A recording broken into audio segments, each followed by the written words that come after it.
ക്ലാസ്സുകളിലെല്ലാം നമ്മൾ ബ്രിട്ടീഷ് ഇന്ത്യയിലെ വൈസ്രോയിമാരെ കുറിച്ചാണ് ചർച്ച ചെയ്തുകൊണ്ടിരുന്നത്. അതിൻ്റെ തന്നെ ഒരു തുടർച്ചയാണ് ഈ ക്ലാസ്സും.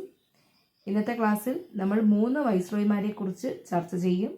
ഡഫറിൻ പ്രഭു, ലാൻസ്ഡൗൺ പ്രഭു, അതുപോലെ തന്നെ എൽജിൻ പ്രഭു രണ്ടാമൻ. ഇവരെ 3നെ പറ്റിയുമാണ് നമ്മൾ ഇന്നത്തെ ക്ലാസ്സിൽ ചർച്ച ചെയ്യാനായിട്ട് പോകുന്നത്.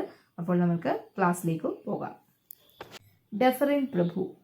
ഡഫറിൻ പ്രഭുവിൻ്റെ ഭരണകാലഘട്ടം 1884 മുതൽ 1888 വരെയായിരുന്നു. അപ്പോൾ ഡഫറിൻ പ്രഭുവിൻ്റെ ഭരണകാലഘട്ടം 1884 മുതൽ 1888 വരെയായിരുന്നു. ഒരുപാട് തവണ PSC പരീക്ഷകളിൽ ചോദിച്ചൊരു ചോദ്യമാണ്.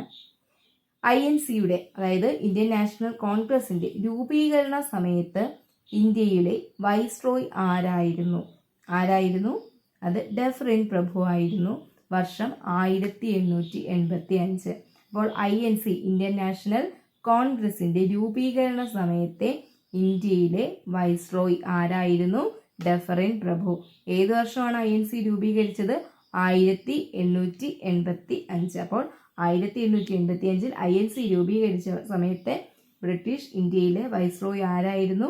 ഡഫറിൻ പ്രഭു ആയിരുന്നു. മറന്നു പോകരുത്, ഒരുപാട് തവണ ചോദിച്ച ക്വസ്റ്റ്യൻ ആണ് കേട്ടോ.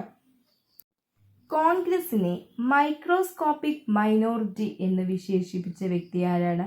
അതും ഡഫറിൻ പ്രഭുവാണ്. അപ്പോൾ കോൺഗ്രസിനെ മൈക്രോസ്കോപ്പിക് മൈനോറിറ്റി എന്ന് വിശേഷിപ്പിച്ചത് എന്ന് പറഞ്ഞത് ആരാണ്? അത് ഡഫറിൻ പ്രഭുവാണ്. അപ്പോൾ INCയുടെ രൂപീകരണ സമയത്ത് ഇന്ത്യയിലെ വൈസ്രോയി ആരായിരുന്നു? ഡഫറിൻ പ്രഭു ആയിരുന്നു. വർഷം 1885.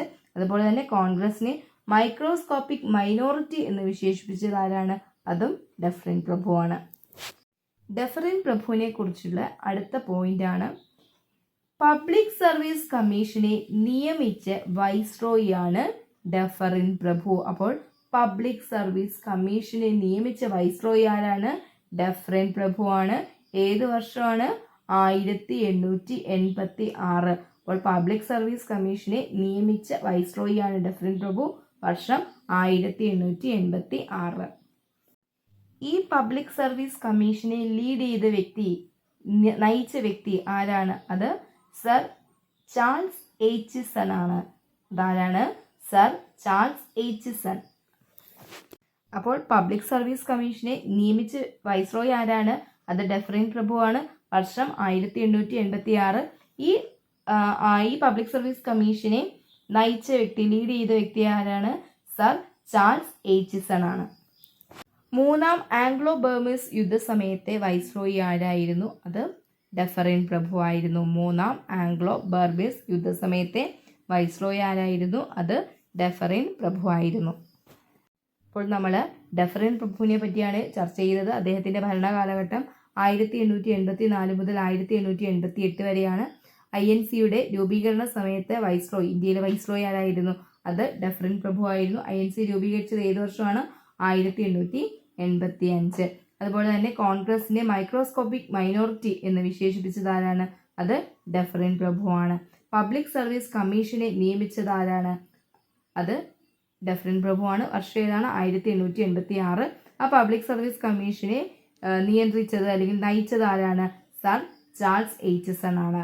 അതുപോലെ തന്നെ 3ാം ആംഗ്ലോ ബർമീസ് യുദ്ധസമയത്തെ ഇന്ത്യയിലെ വൈസ്രോയി ആരായിരുന്നു? അത് ഡഫറിൻ പ്രഭു ആയിരുന്നു. അടുത്ത വൈസ്രോയി ലാൻസ്ഡൗൺ പ്രഭു. അദ്ദേഹത്തിൻ്റെ ഭരണകാലഘട്ടം എന്ന് പറയുന്നത് 1888 മുതൽ 1894 വരെയാണ്. അപ്പോൾ ലാൻസ്ഡൗൺ പ്രഭുവിൻ്റെ ഭരണകാലഘട്ടം 1888 മുതൽ 1894 വരെ. ഡഫറിൻ പ്രഭുവിന് ശേഷം ഭരണത്തിലെത്തിയ വ്യക്തിയാണ് ആര്?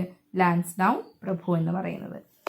2ാമത്തെ ഫാക്ടറി നിയമം, സെക്കൻഡ് ഫാക്ടറി ആക്ട് പാസ്സാക്കിയത് ഇദ്ദേഹത്തിൻ്റെ കാലഘട്ടത്തിലാണ്, 1891. അപ്പോൾ 2ാം ഫാക്ടറി നിയമം, സെക്കൻഡ് ഫാക്ടറി ആക്ട് പാസ്സാക്കിയ സമയത്തെ വൈസ്രോയ് ആരായിരുന്നു? അത് ലാൻസ്ഡൗൺ പ്രഭു ആണ്. ഏത് വർഷമാണ് അത് പാസ്സാക്കിയത്? 1891 അത് പാസ്സാക്കിയത്. ആദ്യത്തെ ഫാക്ടറി നിയമം പാസ്സാക്കിയത് ഏത് വർഷമാണ്? 1881. ആ സമയത്ത് വൈസ്രോയ് ആരായിരുന്നു? അത് റിപ്പൺ പ്രഭു ആയിരുന്നു. അപ്പോൾ 1881 ആദ്യത്തെ ഫാക്ടറി നിയമം പാസ്സാക്കിയത്.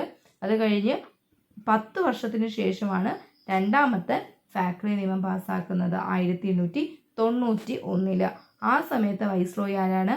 അത് ലാൻസ്ഡൗൺ പ്രഭുവാണ്. അപ്പോൾ ആദ്യത്തെ ഫാക്ടറി നിയമം പാസ്സാക്കിയ വൈസ്രോയി ആരാണ്? റിപ്പൺ പ്രഭു. രണ്ടാമത്തെ ഫാക്ടറി നിയമം പാസ്സാക്കിയ സമയത്ത് വൈസ്രോയി ആരാണ്? ലാൻസ്ഡൗൺ പ്രഭു. വർഷം 1891. Okay. 1892 British Parliament Indian Council Act പാസ്സാക്കുന്ന സമയത്തെ ഇന്ത്യയിലെ വൈസ്രോയി ആരായിരുന്നു? അത് ലാൻസ്ഡൗൺ പ്രഭു ആയിരുന്നു. അപ്പോൾ ഇന്ത്യൻ കൗൺസിൽ ആക്ട് പാസ്സാക്കുന്ന സമയത്തെ വൈസ്രോയി ആരായിരുന്നു? അത് ലാൻസ്ഡൗൺ പ്രഭു ആയിരുന്നു. ഏത് വർഷമാണ് ഇന്ത്യൻ കൗൺസിൽ ആക്ട് പാസ്സാക്കിയത്? 1892 ഇന്ത്യൻ കൗൺസിൽ ആക്ട് പാസ്സാക്കിയത്. ഈ ആക്ട് പാസ്സാക്കുന്ന സമയത്ത് വൈസ്രോയി ആരായിരുന്നു? അത് ലാൻസ്ഡൗൺ പ്രഭുവാണ്. ഇന്ത്യക്കാർക്ക് പ്രത്യേകമായി നടപ്പിലാക്കിയിരുന്ന സിവിൽ സർവീസ് പരീക്ഷ നിർത്തലാക്കിയ അല്ലെങ്കിൽ റദ്ദ് ചെയ്ത വൈസ്രോയി ആണ് ആര്? ലാൻസ്ഡൗൺ പ്രഭു. അപ്പോൾ ഇന്ത്യക്കാർക്ക് പ്രത്യേകമായി നടപ്പിലാക്കിയിരുന്ന സിവിൽ സർവീസ് പരീക്ഷ റദ്ദ് ചെയ്ത വൈസ്രോയി ആരാണ്? അത് ലാൻസ്ഡൗൺ പ്രഭുവാണ്. ഇന്ത്യക്കാർക്ക് മാത്രമായി പ്രത്യേക സിവിൽ സർവീസ് പരീക്ഷ അത് നടപ്പിലാക്കിയത് ആരായിരുന്നു? അത് ലിട്ടൺ പ്രഭു ആയിരുന്നു. ഇന്ത്യക്കാർക്ക് മാത്രമായി സിവിൽ സർവീസ് പരീക്ഷ നടപ്പിലാക്കിയത് ആരാണ്? അത് ലിട്ടൺ പ്രഭു. അത് റദ്ദ് ചെയ്തത് ആരാണ്? അത് ലാൻസ്ഡൗൺ പ്രഭു. ഇന്ത്യക്കാർക്ക് പ്രത്യേകമായി നടപ്പിലാക്കിയിരുന്ന സിവിൽ സർവീസ് പരീക്ഷ റദ്ദ് ചെയ്ത വൈസ്രോയി ആണ് ആര്? ലാൻസ്ഡൗൺ പ്രഭു.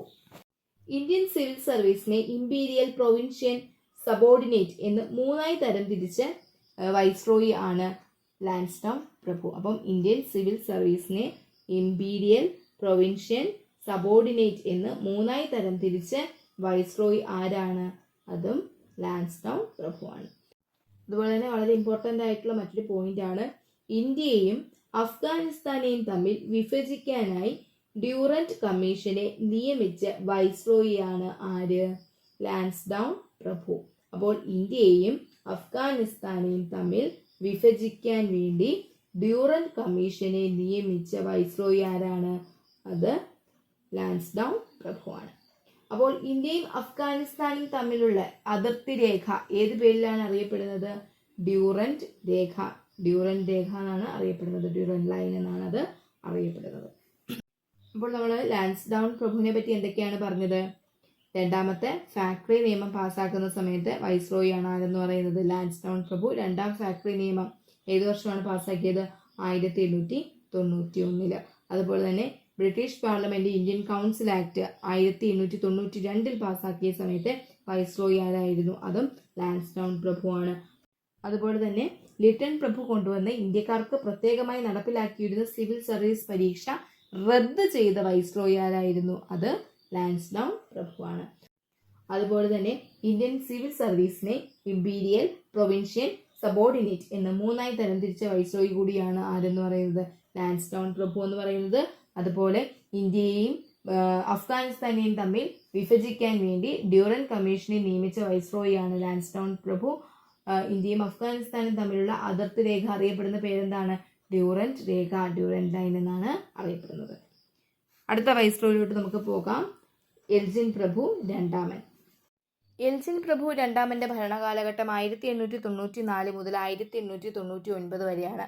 അപ്പോൾ എൽജിൻ പ്രഭു രണ്ടാമന്റെ ഭരണകാലഘട്ടം 1894 മുതൽ 1899 വരെയാണ്.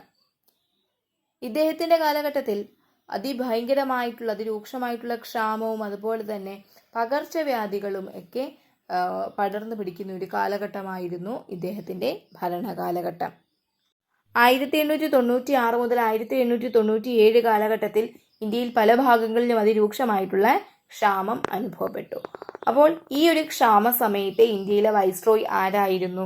അത് എൽജിൻ പ്രഭു രണ്ടാമനാണ്. അപ്പോൾ 1896, 1897 കാലഘട്ടത്തിലെ അതിരൂക്ഷമായിട്ടുള്ള ക്ഷാമ സമയത്തെ ഇന്ത്യയിലെ വൈസ്രോയി ആരായിരുന്നു?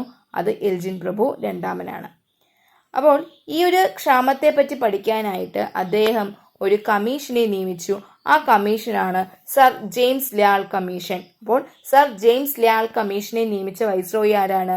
അത് എൽജിൻ പ്രഭുവാണ്. അപ്പോൾ ഈ 1896 1897 കാലഘട്ടത്തിലെ അതിരൂക്ഷമായ ക്ഷാമത്തെ പറ്റി പഠിക്കാനായിട്ട് എൽജിൻ പ്രഭു നിയമിച്ച കമ്മീഷൻ ഏതാണ്? അത് സർ ജെയിംസ് ലാൽ കമ്മീഷനാണ്. 1896 മഹാരാഷ്ട്രയിലെ പല ഭാഗങ്ങളിലും, പ്രധാനമായിട്ട് ബോംബെ, പൂനെ തുടങ്ങിയ സ്ഥലങ്ങളിൽ ബ്യൂബോണിക് പ്ലേഗ് പടർന്നു പിടിച്ചു. അപ്പോൾ എൽജിൻ പ്രഭു രണ്ടാമന്റെ കാലഘട്ടത്തിലാണ്, 1896 ബോംബെയിൽ ബ്യൂബോണിക് പ്ലേഗ് പടർന്നു പിടിച്ച് അനേകം ആളുകൾ, ആയിരക്കണക്കിന് ആളുകൾ മരിക്കാനായിട്ട് ഇടയായത്. അങ്ങനെ ഈ പടർന്നു പിടിച്ചുകൊണ്ടിരിക്കുന്ന ഈ പ്ലേഗിനെ പ്രതിരോധിക്കാനായിട്ട് 1897 ഫെബ്രുവരി 19 ഒരു സ്പെഷ്യൽ പ്ലേഗ് കമ്മീഷനെ രൂപീകരിച്ചു. അതിൻ്റെ ചെയർമാൻ ആയിരുന്നു WC റാൻഡ്. അപ്പോൾ സ്പെഷ്യൽ പ്ലേഗ് കമ്മീഷന്റെ ചെയർമാൻ ആരായിരുന്നു? WC റാൻഡ് ആയിരുന്നു. എന്നാൽ റാൻഡ് കൈക്കൊണ്ട പല നടപടികളും ഇന്ത്യക്കാർക്ക് അംഗീകരിക്കാൻ കഴിയുന്നതായിരുന്നില്ല. ഇതിന്റെ ഫലമായി 1897 ജൂൺ 22 ചാപ്പേക്കർ സഹോദരന്മാർ WC റാൻഡിനെ വധിച്ചു. ഇത് 1857 വിപ്ലവത്തിന് ശേഷം നടന്ന ആദ്യത്തെ രാഷ്ട്രീയ കൊലപാതകം കൂടിയായിരുന്നു WC റാൻഡിന്റെ കൊലപാതകം. അപ്പോൾ 1896 ബോംബെയിലും പൂനെയിലുമൊക്കെ ബ്യൂബോണിക് പ്ലേഗ് പടർന്നു പിടിച്ചു. അപ്പോൾ ഇതിന്റെ ഫലമായിട്ട് അനേകം ആൾക്കാർ ഈ രോഗം മൂലം മരണമടഞ്ഞു. അപ്പോൾ ഇതിനെ പഠിക്കാനായിട്ട് അല്ലെങ്കിൽ ഇതിനെ ചെറുത്തു നിൽക്കാനായിട്ട് ഒരു കമ്മീഷനെ നിയമിച്ചു, ഒരു സ്പെഷ്യൽ പ്ലേഗ് കമ്മീഷനെ നിയമിച്ചു 1897 ഫെബ്രുവരി 19. ആ പ്ലേഗ് കമ്മീഷന്റെ ചെയർമാൻ ആരായിരുന്നു? WC റാൻഡ് ആയിരുന്നു. എന്നാൽ ഈ റാൻഡ് കൈക്കൊണ്ട പല നടപടികളും ആർക്ക് അംഗീകരിക്കാൻ കഴിഞ്ഞില്ല? ഇന്ത്യക്കാർക്ക് അംഗീകരിക്കാൻ കഴിഞ്ഞില്ല. ഇതിന്റെ ഫലമായിട്ട് 1897 ജൂൺ 22 ചാപ്പേക്കർ സഹോദരന്മാർ ഈ WC റാൻഡിനെ വധിച്ചു. ഈ കൊലപാതകമായിരുന്നു 1857 വിപ്ലവത്തിന് ശേഷം ഇന്ത്യയിൽ നടന്ന ആദ്യത്തെ രാഷ്ട്രീയ കൊലപാതകം. അപ്പോൾ ഇതെല്ലാം നടന്ന സമയത്ത്, ഈ സംഭവങ്ങൾ നടന്ന സമയത്ത് ഇന്ത്യയിലെ വൈസ്രോയ് ആരായിരുന്നു? അത് എൽജിൻ പ്രഭു രണ്ടാമനാണ്. അപ്പോൾ എൽജിൻ പ്രഭുവിനെ പറ്റിയാണ് നമ്മൾ പഠിച്ചത്. എൽജിൻ പ്രഭുവിന്റെ ഭരണകാലഘട്ടം 1894 മുതൽ 1899 വരെയാണ്. 1896 മുതൽ 1897 വരെ ഇന്ത്യയിൽ അതിരൂക്ഷമായിട്ടുള്ള ക്ഷാമം അനുഭവപ്പെട്ടു. ഇതിനെ പഠിക്കാനായിട്ട് ഒരു കമ്മീഷനെ നിയമിച്ചു, സർ ജെയിംസ് ലാൽ കമ്മീഷൻ. ഈ കമ്മീഷനെ നിയമിച്ച വൈസ്രോയ് ആരായിരുന്നു? എൽജിൻ പ്രഭുവാണ്. 1896 ബോംബെയിലും പൂനെയിലുമൊക്കെ ബ്യൂബോണിക് പ്ലേഗ് പടർന്നു പിടിച്ചു. ഇതുമൂലം അനേകം ആൾക്കാർ മരണപ്പെട്ടു. അതുകൊണ്ട് തന്നെ ഇതിനെ പഠിക്കാനായിട്ട് ഒരു സ്പെഷ്യൽ പ്ലേഗ് കമ്മീഷനെ നിയമിച്ചു 1897 ഫെബ്രുവരി 19. അതിൻ്റെ ചെയർമാൻ ആയിരുന്നു WC റാൻഡ്. എന്നാൽ ഇദ്ദേഹം കൈക്കൊണ്ട പല നടപടികളും ഇന്ത്യക്കാർക്ക് അംഗീകരിക്കാൻ കഴിഞ്ഞില്ല. അതിൻ്റെ ഫലമായിട്ട് 1897 ജൂൺ 22 ചാപ്പേക്കർ സഹോദരന്മാർ ഇദ്ദേഹത്തെ വധിച്ചു. ഇതായിരുന്നു 1857 വിപ്ലവത്തിന് ശേഷം ഇന്ത്യയിൽ നടന്ന ആദ്യത്തെ രാഷ്ട്രീയ കൊലപാതകം. അപ്പോൾ ഇന്ന് നമ്മൾ ഡഫറിൻ പ്രഭുവിനെ കുറിച്ചും ലാൻസ്ഡൗൺ പ്രഭുവിനെ കുറിച്ചും അതുപോലെ തന്നെ എൽജിൻ പ്രഭു രണ്ടാമനെ കുറിച്ചുമാണ് പഠിച്ചത്. അപ്പോൾ എല്ലാവർക്കും ക്ലാസ് മനസ്സിലായെന്ന് വിശ്വസിക്കുന്നു. നന്ദി, നമസ്കാരം.